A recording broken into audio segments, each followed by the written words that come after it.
Që shkë dramë me disa prej muslimanëve, dhe musliman edhe mashtrus, dhe muslimane dhe bon intrig, dhe musliman gjithë jetën me fjalë pa vepra, sepse ka dy smundje të mëdhaja, jo këtu këtë xhamia jon, as në Shqipëri, as në Shqiptari, se ne edhe na falet kuptimin 40 vjet komunizëm, o sa kemi për të punu, 40 vjet s'rregullohen për pak, 40 vjet minimumi duan 40 tjera, po përgjithsisht shikojmë që s'rezaton ky Islam i madh dhe i bukur që zbriti Sundusi madhëgjithësisë. Ai di pse?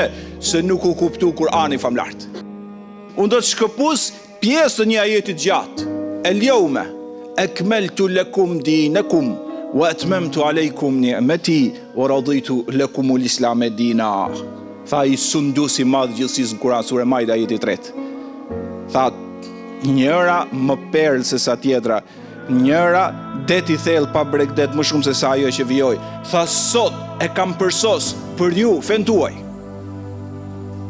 E zgjodha dhuntin time nda jush, jam i kënaqur ta keni ju dhe ju zgjodha juve ta keni Islamin fe. Kaq. Kjo shofësh komendet e Kuranit s'mbarojnë. Ne do mundohemi të përkufizojmë në disa minuta. Madhështi e madhe, gjëja parë, el-yawma akmaltu lakum dinakum, e kam përsos për ju fen që ju zgjodha. I madhi Zot e ke përsos, po. Ka që madhe është kjo fe, po. Pse muslimanët janë të vegjël? Ajeti është i qartë. Tani lindi pyetje tjetër.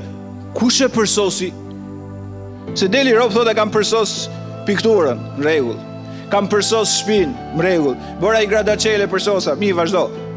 Kush po flet që e ka përsos Islamin? Sundusi madhë, e kuptoni çfarë madhështia është kjo?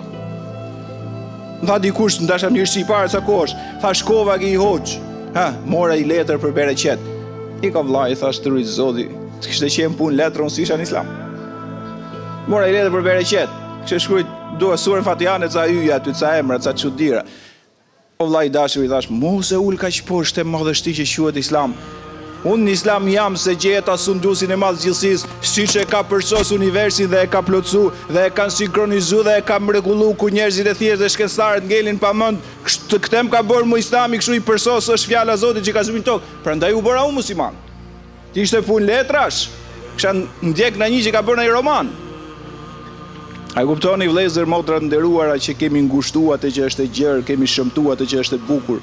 Kemi kthyer në gjë kaotike atë që është e sinkronizuar. El-yawma akmaltu lakum dinakum, sot e përsosa, janë ajetet e fundit të Kuranit. Sot e përsosa për ju fen tuaj, do të thotë që vetë Sundusi i madh i gjithësisë na ka sjell një manual për jetën të përsosur. Ne nuk e kuptuam atë. Biles nëse e do më drejt, se ju e dini që unë i them gjëra drejt, ne na mashtruan raport me ta. Ajo ishte bio në rrugës na e bona më gjë.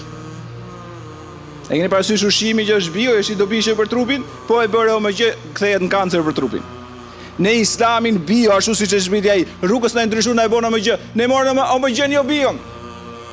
Ne morëm atë që ishte real, jo mjaltin e Kuranit. Ne na mashtruan majtas djathtas dhe s'kuptuam kur Islam real. Se po ta kishim kuptuar Islamin si sistem jetese, ta kishim kuptuar Islamin që e përsosi Sundusi gjithësisë, kur të futeshim të notoshim mrekullinë e tij, subhanallahu, do të shikojë musliman dhe muslimane që do të jepshin kontributet mëdha për veten e tyre, familjen e tyre, shoqërinë e tyre, do ndriçoheshin, do çojshin botën përpara.